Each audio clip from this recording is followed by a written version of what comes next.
안녕하세요. 새롭게 하소서 임동진입니다. 안녕하세요. 고은아입니다. 인생을 사는 동안 문제 없이, 그래서 상처 없이, 고통 없이 사는 인생이 과연 얼마나 있겠습니까? 문제가 있는 것이 문제가 아니라 믿음이 없는 것이 문제인 것 같습니다.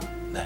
그래서 우리가 어떤 문제, 우리가 풀어야 할 숙제가 있다면 그것을 하나님 앞에 온전히 다 드러내 놓았을 때 하나님께서는 그 문제를 해결해 주시는 줄 믿습니다. 네. 오늘 모신 분은 개그우먼으로 또 리포터로 활동을 하셨는데요.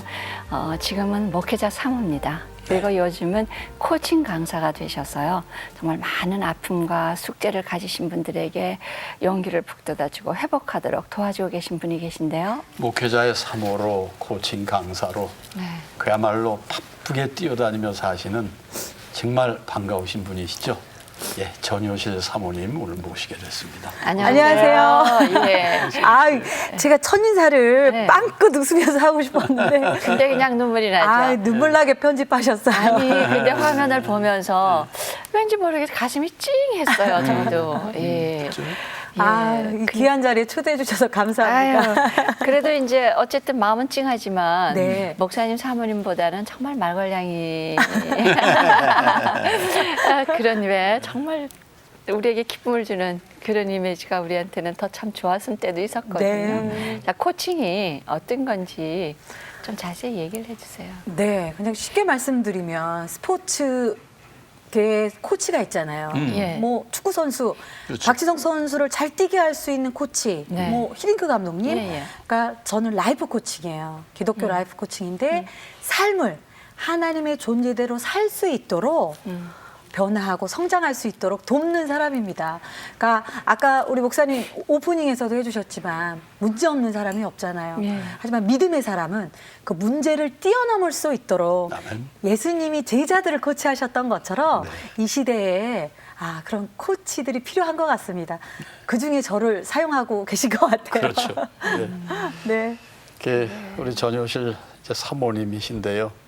이렇게 생각하면은 아주 우리의 기억에 그냥 생생히 지금도 남는 몽실이? 몽실이. 예. 예.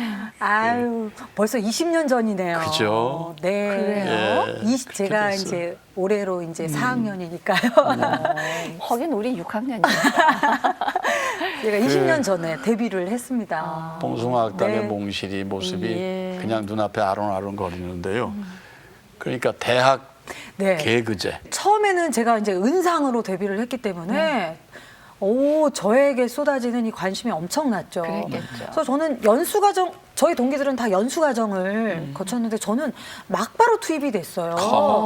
그러니까 뭐 시작하자마자 한 달도 되기 전에 장두석 선배님하고 부채도사. 근데 제가 부채도사 유명했다고. 근데 부채도사 옆에 이제 비서였는데 저희가 4대째 기독교 집안인데 네. 이모님 고모님들이 난리가 나셨죠. 어허. 부채도사 한다고. 어떻게 네가 그런 거군요. 부채도사 옆에 앉아서 실례실 안 된다 하면 안 된다. 예, 예. 그래서 6개월 만에 내려왔습니다. 근데 사실 제 안에도 좀 부담감이 있더라고요. 그 할 때? 역할을 하면서도. 근데 그게 마무리되면서 또 바로 봉숭아학당 지금 개그 콘서트의 예, 예. 원조죠. 그렇죠. 예. 봉숭아학당에 몽실이로 캐스팅이 됐어요. 그래서 잘 나가는 것 같았으나 네. 어느 시점에 제 안에 어떤 회의감이 들었던 것 같아요. 그러니까 무대에서 웃기는 건 노력하면서 할 수 있겠는데 네.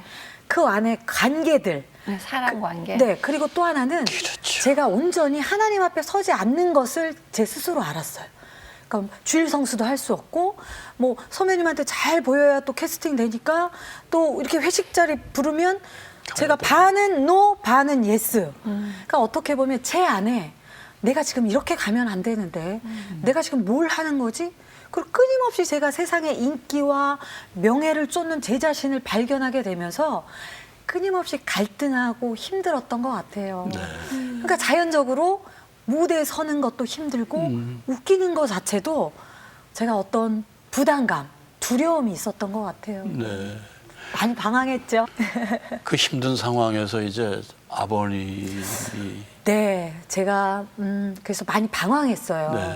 많이 방황하고 저희 아버님이 항상 시골에서 새벽 예배 다녀오셔서 저에게 전화를 주셨는데 제가 제 상 가운데 우선순위를 잘 못 지키고 사니까 그 전화를 못 받겠더라고요. 근데 어느 날은 호출이 오셨어요. 할머님 생신 때. 그래서 제가 시골집에 내려갔고 그 가족 모임이 끝난 다음에 아버님이 저를 앉히시더라고요. 네. 그리고 저를 사실 격려하셨는데 요실아, 아버지가 널 지켜보는 게 너무 힘들다. 마음이 아프다. 아버지가 원하는 건 네가 꼭 스타가 되지 않아도 괜찮아. 인기가 없어도 상관없어. 하지만 예전에 그 하나님을 바라보고 순수하게 그렇게 살아가던 그 딸로 돌아오면 돌아오면 안 되겠니라고 물으셨는데 제가 그 순간 벌컥 화를 냈어요. 왜냐면 제 자신을 들킨 것 같아서 너무 정말 수치스럽고 죄송한 마음에 사실 죄송하면 그 자리에서 바로 아버지 그래요. 아버지 저를 좀 도와주세요라고 얘기해야 되는데 제 안에 그 열등감이 그 위선이 그렇게 표현을 했어요. 그리고 제가 하지 말아야 될 이야기를 했어요. 저희 아버님이 50세 그 중반까지 큰 가게를 하셨어요. 도매업을. 그리고 하나님께 서원하시고 그 노년을 노숙자를 위한 농장, 쉼터를 하시려고 그 가게를 다 정리하셨거든요. 그러셨군요. 근데 제가 그 순간 아버지에게 아버지가 사랑하는 그 노숙자, 그 아버지가 섬기고 싶은 노숙자보다 이 딸이 서울에서 얼마나 더 노숙자처럼 외롭게 사는지 사실 그 얘기를 하고 싶었던 게 아니었는데 그냥 저를 더 이렇게 위장하고 아닌 것처럼. 근데 저희 아버님이 저의 이야기를 듣고 깊이 고민하시더라고요. 그리고 그래, 아빠가 도와주지 못해서 미안하다. 사실 그 다음 날이 농장 계약하시는 날이셨어요. 그리고 이제 방으로 고개를 푹 숙이고 들어가시더라고요. 근데 그 뒷모습을 보면서 제가 빨리 아버지를 붙잡고 용서를 구해야 되는데 못 일어서겠는 거예요. 그래서 제가 시계를 쳐다보면서 그래, 지금 9시니까 9시 5분이 되면 아버지께 들어가서 용서를 빌자. 그런데 5분이 되기 전에 쿵 소리가 났어요. 순간 이게 무슨 소리지? 강아지인가? 고양인가? 근데 연달아서 다시 쿵 소리가 나더니 저희 아버지가 들어가신 방문이 열리더라고요. 엉클이고 쓰러져 계셨어요. 뇌출혈이셨어요. 연세가 몇이신데? 그 당시 아버님이 한 54 정도 되셨는데요. 오셨을 때. 그 방황하는 딸을 바라보면서 도와줄 수 없다는 그 사실이 아버지의 새로운 인생을 시작하면 직전에 너무 버거우셨던 것 같아요. 사실 그 당시에는 그걸 믿을 수가 없었어요.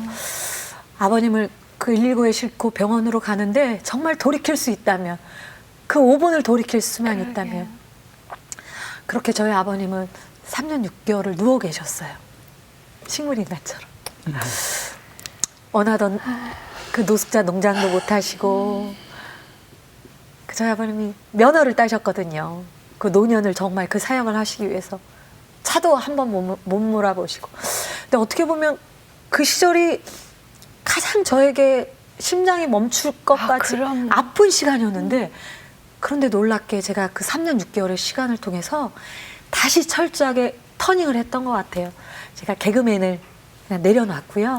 그래요? 네, 그리고 하나님이 인도하셔서 리포터를 주일 성수할 수 있는 리포터를 시작했고요. 그러셨군요. 그리고 제가 교회 공동체 안으로 들어가서 제가 제 삶을 나누고 정말 헌신하고 봉사하고 그렇게 해서라도 정말 이 죄를 씻고 싶었어요.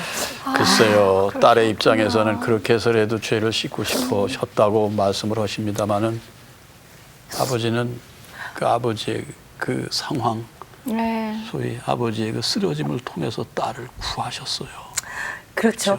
그렇게 사실 3년 6개월 누워 계셨는데 저희 가족들의 삶도 모두가 멈췄죠. 그렇죠. 신학 공부하시던 오라버니도 휴학계 내고 아버님 간호하시고 저희 어머님은 또 아버님 24시간 간호하시고 지금도 가장 미안한 게 저희 늦둥이 동생이 있는데 그때 아버지 병 간호 때문에 동생을 잘 못 돌봤어요, 가족들이. 그래서 아직도 키가 좀 작아요. 그런데 지금도 저는 하나님의 은혜라고 고백하는 것이 그렇게 누워 계시고 3년 6개월이 지난 어느 날 설날 네. 새벽이었어요. 제가 이제 리포터니까 막 리포터 촬영 끝나고 그 고향 대전 집으로 내려갔는데요. 12시경에 저희 어머님 쉬시게 하고 24시간을 대기해야 돼, 이렇게 바꿔야 되니까요. 교대해야 되니까. 제가 12시경에 아버님 침상을 지켰어요. 그리고 아버님 누워 계실 때 그냥 시편 말씀 읽어드리고 아버님께 하고, 아버님이 들으시는지 못 들으시는지 알 수가 없어요. 반응을 안 하시니까. 그냥 아버지 죄송해요. 미안해요. 고백하고. 그러다 제가 깜빡 잠들었어요. 깜빡 잠들었는데 어떤 인기척이 누가 저를 툭 치는 느낌이 들어서 딱 깨보니까 아버지하고 저 외에는 아무도 없어요. 그래서 제가 그냥 본능적으로 아버지를 바라봤죠. 침상에 계신. 그런데 3년 6개월 동안 저를 한 번도 바라보시지 않았던 그 아버지가 저를 그 침상에서 너무나 온유하고 따뜻하게 바라보시는 거예요. 그러니까 순간 직감했어요. 아, 오늘이 그날인가? 오늘이 정말 하나님이 우리 아버지를 부르시는 그날인가? 뭐라고 아버지께, 그럼 내가 이 시간에 아버지에게 어떻게 말해야 되지? 이렇게 보내드리면 안 되는데.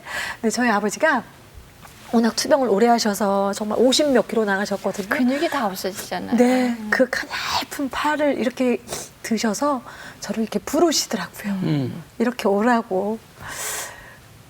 그래서 제가 저희 아버님 입가에 너무나 떨리는 마음으로 귀를 댔어요. 근데 뭐 워낙 뇌수술 많이 하셔서 목에 호수도 꽂으시고 목소리도 잘 안 나오셨는데 제가 아버님 입가에 귀를 댔을 때 저에게 딱 한마디를 해주셨어요. 괜찮다. 아유. 괜찮아.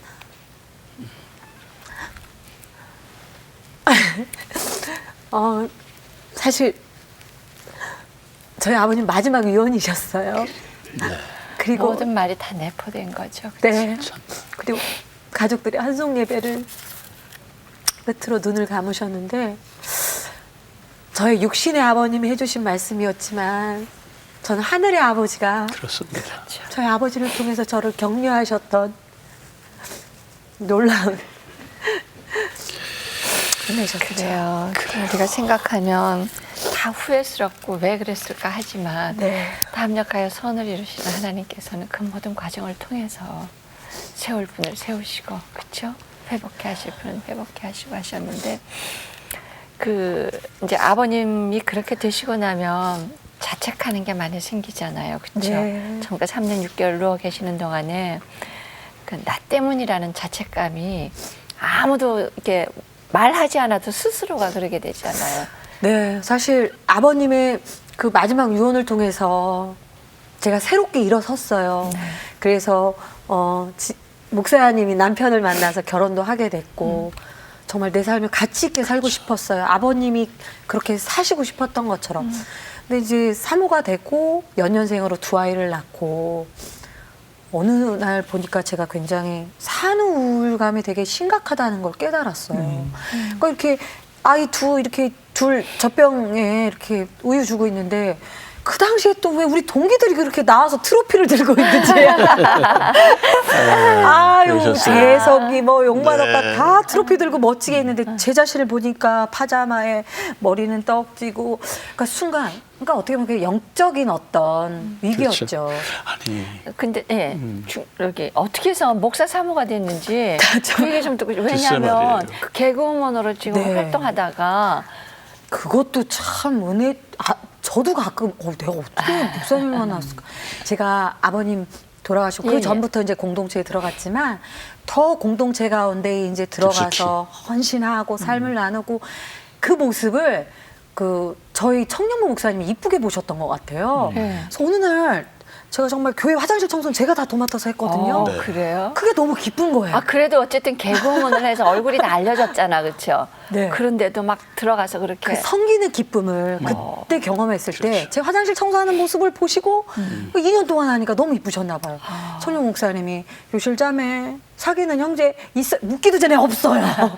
제가 얼마나 기다리는 순간이에요. 예, 예. 그랬더니 그럼 그 63빌딩 뷔페로 나오세요 그러시더라고요. 네. 그래서 저는 순간 얼마나 내가 기도하던 순간인가 이게. 기도하셨었군요. 기도했죠. 네. 근데 저는 기도했는데 제가 정해놨죠. 어떻게? 그 찬양 인도하는 형제, 예. 세련된 형제. 아마 저 형제가 배우자가 아닐까. 예. 스스로 그냥 정해놓고 기도를 예. 했는데 예. 아뿔싸 가니까. 선 본 날 갔더니 세상에 그 청년부 목사님 옆에 형제분은 안 보이고 나이 지긋한 지사님이 서 계신 거예요. 그분이 그분이셨어요. 정확하게 2대 8에 세상에 양복도 어디서 그렇게 촌스러운 걸 입으셨는지 배 투버튼은 막 터지려고 하고요. 저는 그 당시에 까만 구두에 흰 양말 신는 걸 용서할 수가 없었는데 예. 똑같이 그 짝퉁 양말을 신으셨더라고요. 예. 그래서 제가 사실 그 순간은 너무 싫었어요. 그래도 나름 연예인이었는데 좀 세련된 형제를 그래서 제가 밥 먹을 때 말을 안 했거든요. 근데 저 기둥 뒤로 그 소개해 주신 목사님은 계속 V자를 하시는 거예요. 아, 둘만 두고. 네. 그리고 이제 이 목사님이 집에 데려다 주시겠다는 거예요. 그래서 보기엔 촌스러워도 차는 있는 것 같다. 예, 예. 원래 드라마에서도 보면 촌스러운 남자들이 사람이? 여자를 테스트하려고 촌스럽게 하잖아요. 네. 예, 예. 내 앞불싸. 차도 세상에 문도 안 열리고 네. 완전 도색을 너무 많이 해서 뭐 차 정도 알아볼 수 없는 차인 거예요. 그래서 이제 경인고속도로를 타고 이제 저희 친정 언니 집으로 가는데 네. 전 찾아보지도 않았어요. 빨리 집에 가고 싶어서. 예, 예. 그런데 가다 보니까 또 차 번네트에서 불이 나는 거예요. 가지가지 하시네. 아니 이 차는 문도 안 열리거든요. 네. 근데 이 목사님께서 한마디 하시더라고요. 자매님 잠시 후에 꺼집니다. 그 낙도 다녀서 차가 고장이 났다는 거예요. 그래서 그날 제가 삐딱고도 들고 논두렁 밭두렁해서 저희 집에 이제 언니 집에 왔을 때 제 예. 안에 굉장히 어떤 화가 있었어요. 아니 목사님이 나를 어떻게 보시고 이런 형제를 나름 연예인인데 근데 그날 밤 제가 기도 가운데 하나님이 물으시더라고요. 효실아 뭐가 문제니? 뭐가 안 되는데. 그래서 제가 다 얘기했죠. 2대 8에 양복 투버튼 단추 터지려고 그러고 차 불라고 흰 양말에. 근데 제가 이렇게 고백하다 보니까 예. 제 스스로가 너무 인간적인 거예요. 제가 항상 헌신할 땐 하나님 땅 끝까지 가겠습니다. 하나님을 위해서 살겠습니다. 우아하게 고백하면서도 그 촌스러운 남자 앞에서 믿음이고 뭐고 아무것도 없는 거예요. 그래서 제가 그 순간 하나님께 고백했죠. 그럼 하나님 딱 3번 더 만나보고 허벅지 꼬집으면서 하나님의 감동 주시면 하겠습니다. 그래서 결혼했습니다, 고사님. 아니, 그래서 그런데 그 자, 과정이 두 번째, 중요하죠. 세 번째 예. 만나니까 그게 다 어떻게 안 피어나가야 보이던가. 아유 보였죠, 하나님. 더 촌스러웠죠, 사실은. 예. 그런데. 그런데 처음 만났을 때보다는 제가 사람에게 집중했어요. 보여지는 것이 아니고 짝퉁을 입었던 2대 8이었던 정말 하나님이 이분에게 어떤 말씀을 하시는지에 대해서 들으려고 노력했어요. 그래서 제가 항상 자매들에게, 청년 자매들에게 항상 이야기합니다. 형제는 10년 후를 보고 베팅해라. 2대 8 머리 컷하면 된다. 맞아요. 촌스러운 양말 네가 색깔 바꿔주면 된다. 근데 제 삶 가운데 가장 잘한 것이 결혼이라고 저는 지금도 고백해요. 제가 목사님을 만나지 않았다면 지금 어느 섬에서 탬버린 치고 있을 것 같아요. 근데 그 만나는 동안에 어떤 말씀이 정말 목사님을 이렇게 바라보게 되고 그 사람의 말이 내 가슴에 와서 꽂히고 그래서. 어느 날 한 3번째 만남인데 저에게 이렇게 묻더라고요. 자매님의 장점 3가지, 단점 3가지를 얘기해 주세요. 아니 무슨 선 보고 장점 3가지, 단점 3가지를 묻는 형제가 어디 있어요. 근데 또 제가 묻는다고 얘기를 했어요. 장점은? 장점은 제가 좀 미인이죠. 네. 저는 그냥 긍정적이고 정말 산가운데 누군가를 위해 섬기고 살고 싶다 이런 얘기를 하고 단점도 그냥 얘기했어요. 제가 좀 게으르기도 하고 잘 삐지기도 하고 근데 저에게 이야기를 하더라고요. 저는 자매님의 장점보다 단점을 장점되게 할 수 있는 그런 남자가 되고 싶습니다. 그 무뚝뚝한 경상도 사나이가 그 이야기를 하는데 그 순간 이 남자는 나의 보여지는 것이 아니고 이미 내 상처와 연약함을 보고 있구나.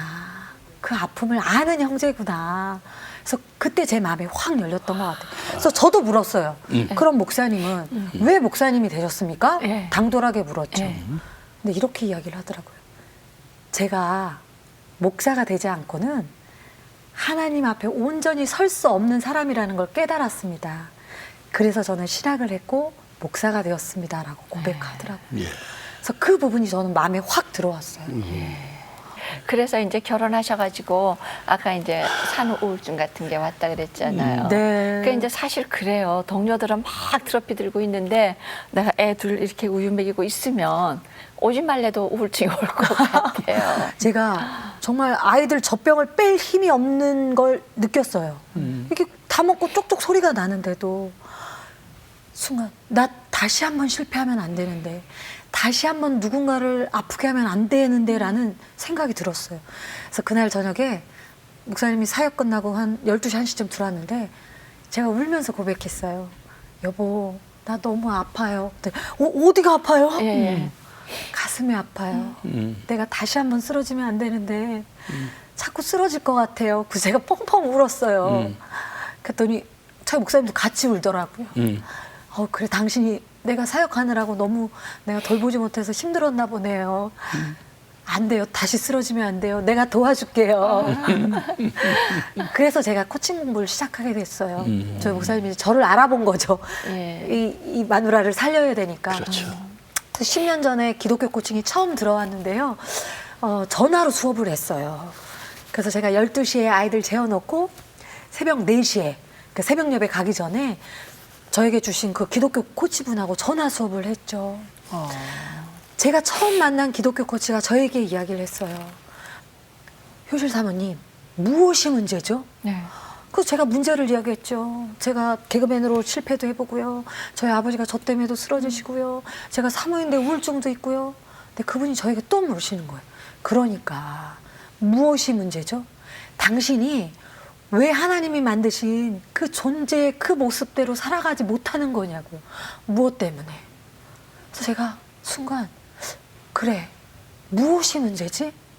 내가 못 웃겨서 실패했고 아버지를 쓰러지게 했고 지금 산후 우울증으로 이렇게 버거워하는 사모지만 왜 나는 오늘 이 하나님이 주신 은혜를 경험하지 못하는 거지? 나 스스로에게 물었던 것 같아요. 근데 그 기독교 코치분이 저에게 나는 완벽해 보여요? 물으시더라고요. 그래서 코치님은 완벽하죠. 세계적인 가정사역자시고 8명을 완전하게 리더로 길러내신 분이시잖아요. 여자분이셨는데 본인의 삶을 나누시더라고요. 그렇게 보일지 몰라도 사실 나는 상처와 아픔이 많은 사람이에요.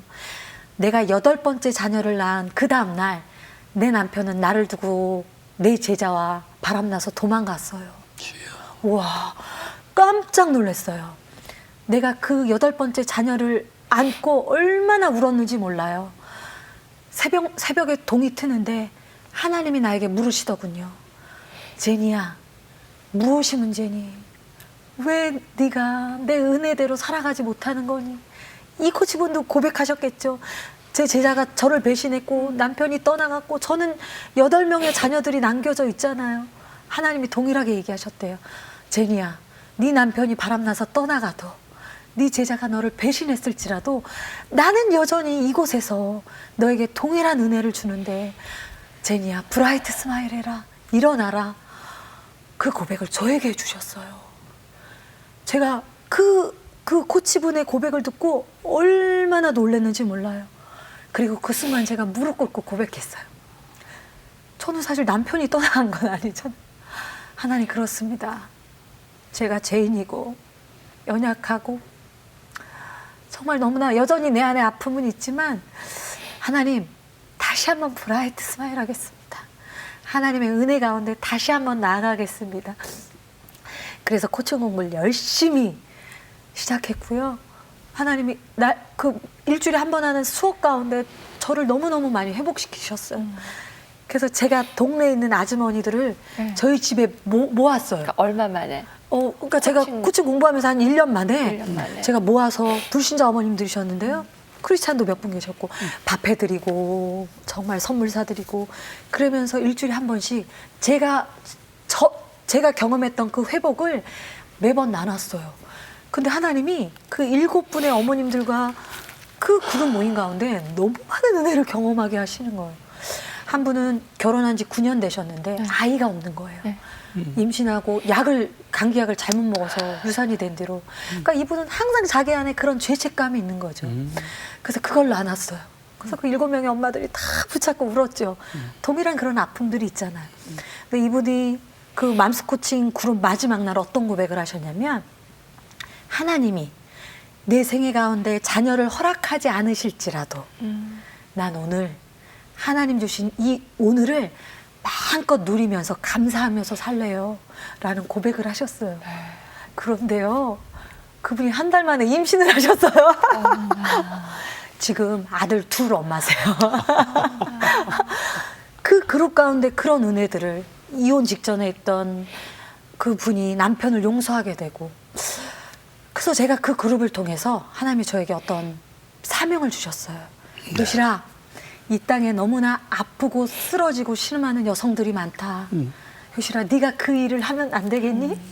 라는 부르심을 주셨죠. 그래서 제가 공부하면서 국제 코치 자격증을 획득했어요. 굉장히 사실 이거 엄청난 자격증이었는데 그렇죠. 하지만 제가 하나님께 서원했기 때문에 기업이 아닌 엄마들을 향해서 갔어요. 그래서 지금은 전국적으로 저희 그 브라이트 스마일 코칭 센터를 통해 훈련된 기독교 코치들이 사실 코칭은 복음의 도구거든요.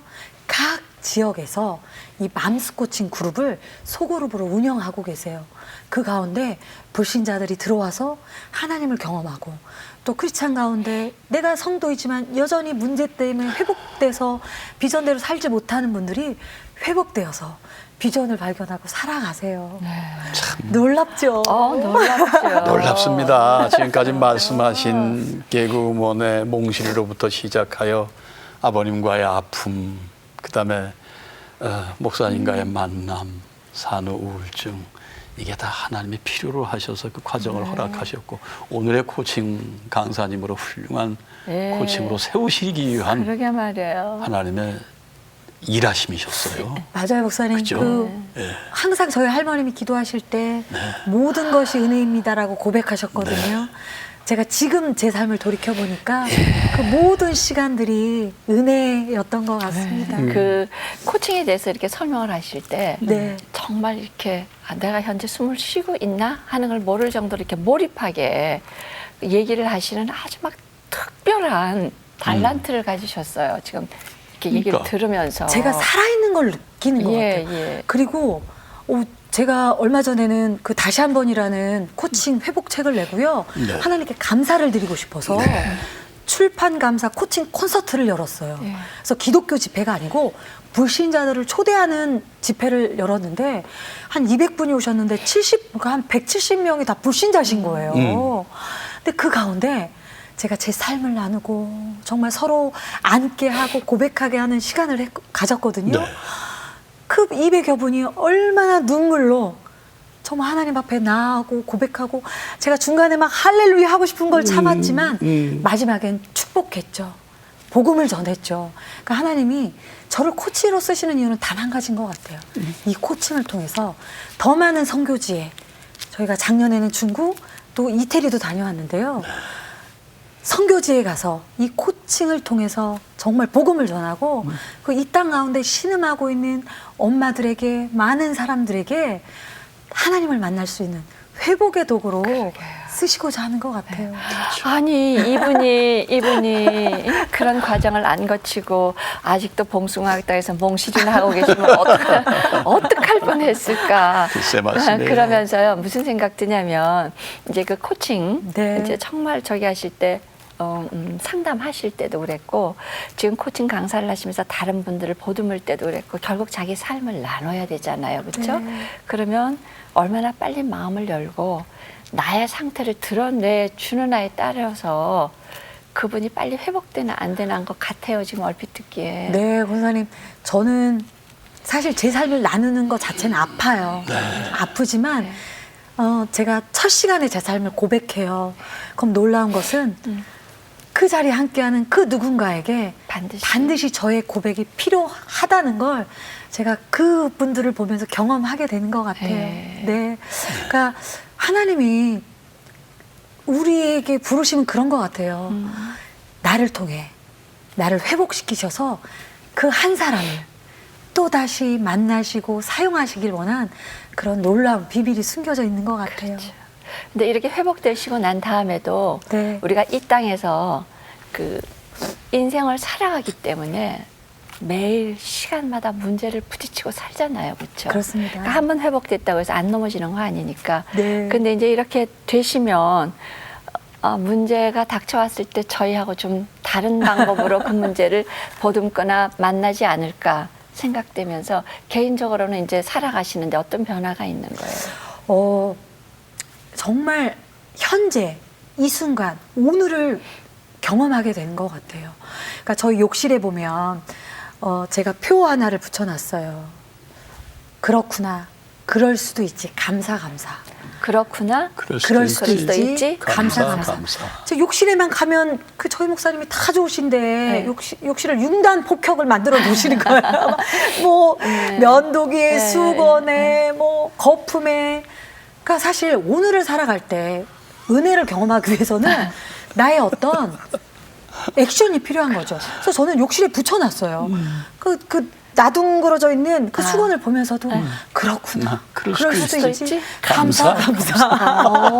그거구나. 그러면서 아침에 그러면 예. 네. 아침에 아이들을 대할 때 다르고 남편을 대할 때 다른 거죠. 그렇구나. 그럴 수 있지. 그리고 모두를 바라볼 때 당신은 당신의 삶에 최선을 다하고 있습니다.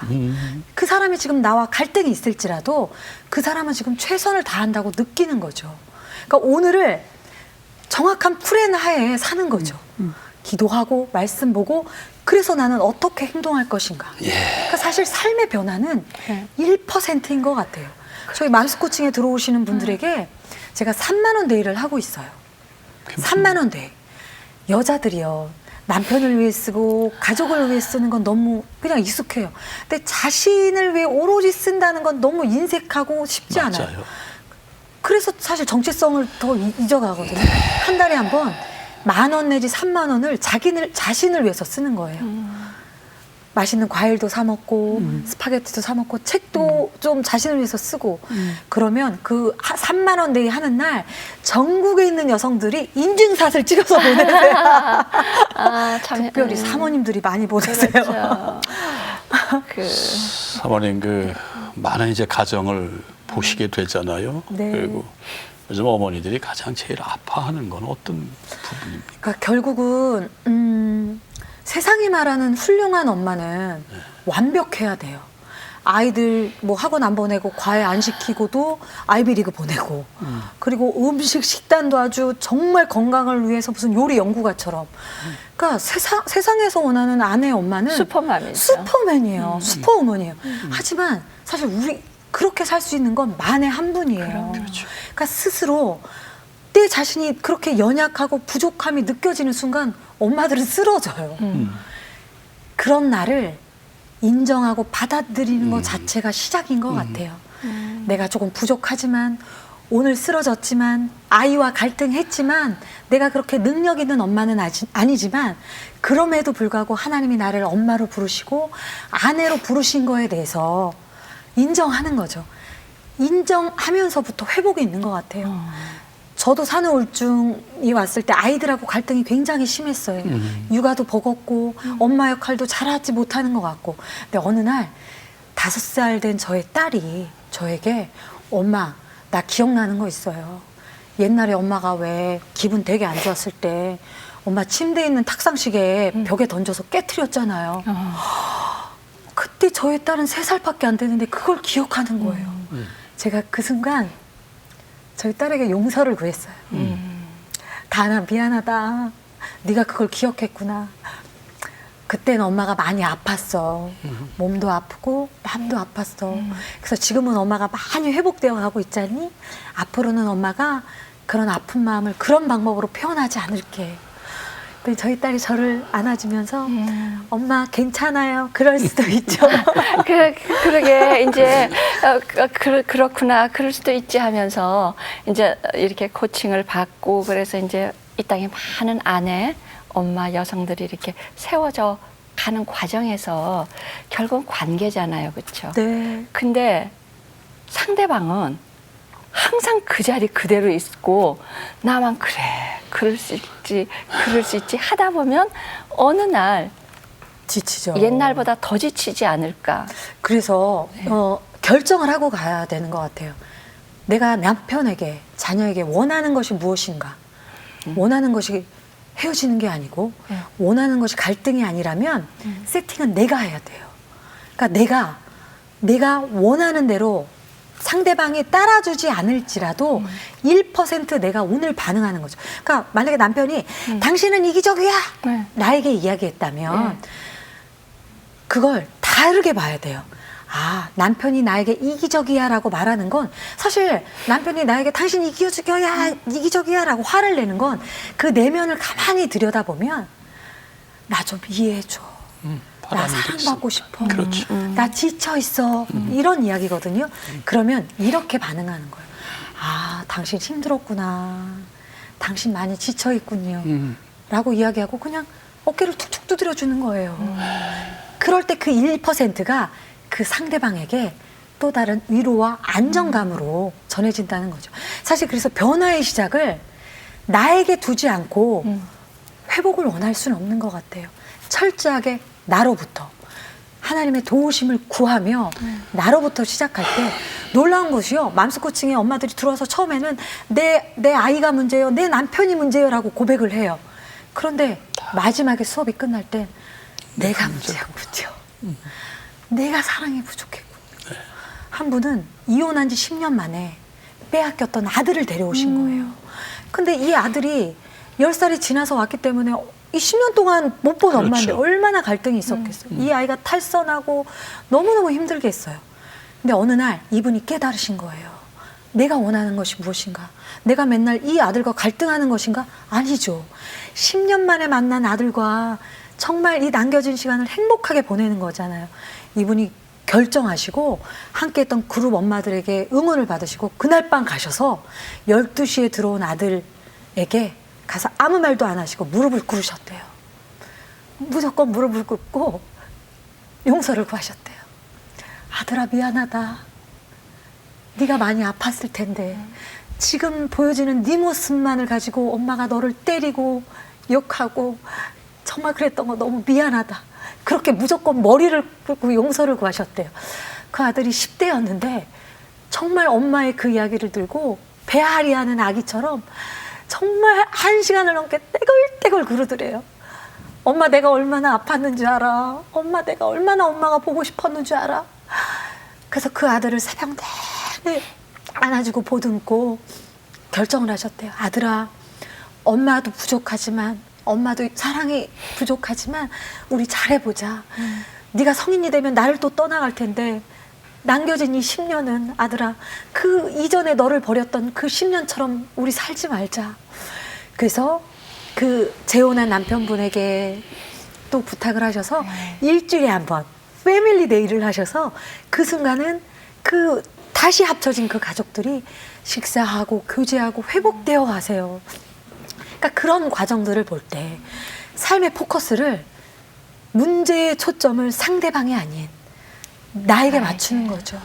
근데 사실 그렇게 결정하는 순간 하나님이 놀라운 방법과 놀라운 힘을 허락하신다는 걸 저는 이 맘스 코칭 그룹을 통해서 너무나 그 간증들을 경험하게 되는 것 같아요. 바로 코칭의 특징이 거기 있군요.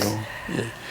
그러신 우리 전효실 사모님도 이제 시댁도 섬겨야 됐을 네. 것이고 또 목사님 사모로 목사님을 섬기셔야 됐을 것이고 거기에도 큰 이 코칭의 작용이 크시겠어요. 제가 처음에 결혼했을 때 저희 그 시댁이 아들만 5이에요. 오, 딸은 하나 두고. 그러니까 정말 3마디밖에 안 하시더라고.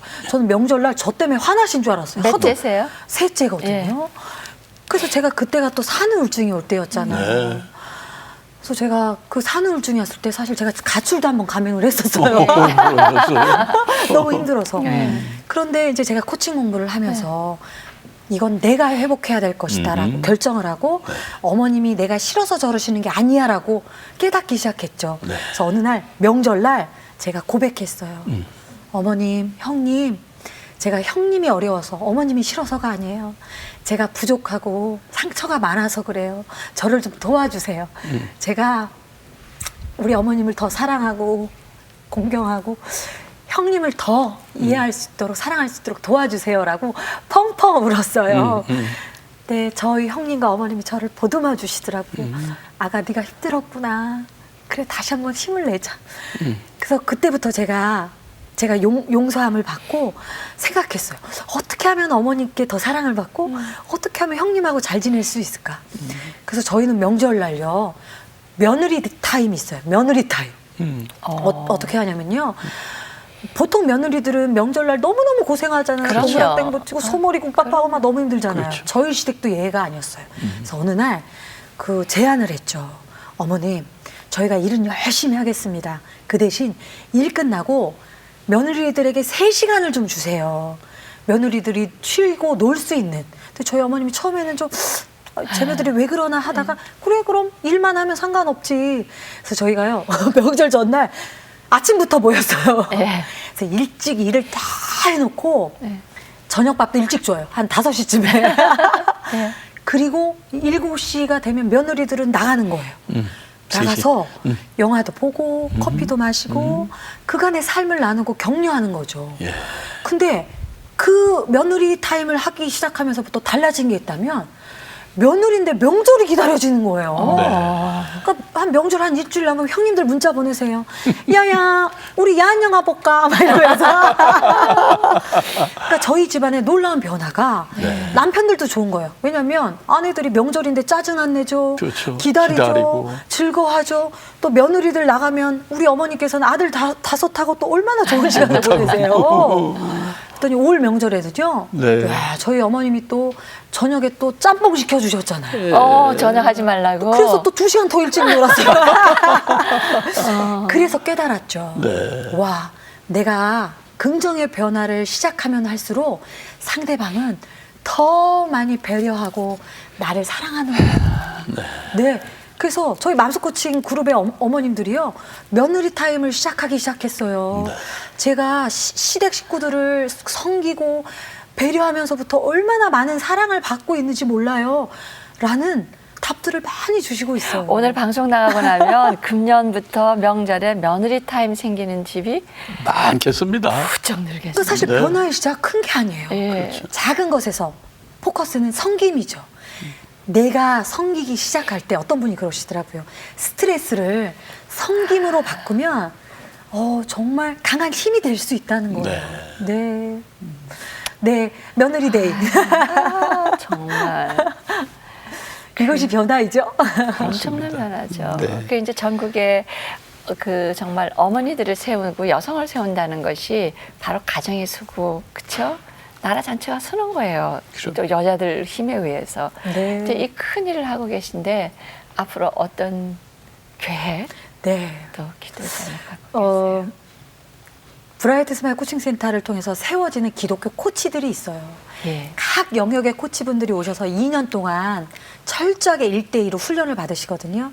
그래서 이분들이 가셔서 각 영역에서 정말 더 많은 사람들을 세우는 코치로 세워지기를 응원하고요. 또 하나는 저는 코칭이 복음이기 때문에 네. 코칭을 통해서 여성들이 세워지고 또 교회가 세워져서 한국에는 12곳의 회복 코칭 센터가 세워지는 것이 꿈이고요. 또 그 교회를 통해서 전 세계에 120곳 네. 선교 회복 코칭 센터를 세우는 것이 저와 우리 짝꿍 목사님의 동일한 비전입니다. 하나님이 하실 거예요. 그러면요. 네. 여태까지 하나님이 해오셨는데요. 뭐 네. 전효주 사모님을 통해서. 네, 그 기도 제목 다 이루어지기를 많은 오늘 방송을 함께 하신 분들 기도해 주시리라고 믿습니다. 네, 이 방송 정말 함께 하셨던 분들이 부족하지만 제 삶을 들으시면서 다시 한번 일어서시기를 제가 응원합니다. 예, 하나님께서 몽실이에게 어쩌면 이렇게 특별한 달란트를 주시고 앞으로 놀라운 계획을 갖고 계신지 저희들 오늘 참 많은 은혜를 받았습니다. 아유, 또 오늘 목사님, 감사합니다. 우리 권사님 통해서 예. 제가 너무나 큰 격려와 힘을 받아서 너무 좋고요. 우리 목사님 뵈니까 아버님 뵙는 것 같아요. 그렇죠. 감사합니다. 예, 오늘 감사합니다. 네. 예, 살아오면서 그동안 나보다는 남이 문제고 시댁이 문제고 남편이 문제고 그랬었습니다. 그런데 생각을 바꾸니까 문제가 해결이 되네요. 네. 진심으로 자신을 사랑할 수 있어야 다른 사람도 사랑할 수 있는 것 같은 그런 느낌을 좀 많이 받았습니다. 우리 스스로가 자신을 사랑하지 못하는 것 같아요. 진심으로 자신을 사랑하고 그래서 자신도 회복되고 가정도 회복되시길 바라겠습니다. 쓰러진 어머니들을 위해서 열정적인 코칭으로 다 회복을 시키시는 우리 전효실 사모님. 그분은 바로 남편의 어느 부분을 보시고 그렇구나, 그럴 수도 있지, 감사로 자신을 다스려 가시는 사모님이시기에 이분의 코칭이 많은 어머니들에게 가슴 깊이 새겨지고 그분들을 변화시키지 않는가 생각을 합니다. 앞으로도 정말 끊임없는 이 코칭 사역으로 우리 사모님 많은 어두운 가정, 회복이 필요한 가정에 정말 빛의 역할을 잘 감당하시기를 바라면서요. 네, 오늘 새롭게 하셔서 여기서 줄이겠습니다. 시청자 여러분, 안녕히 계세요.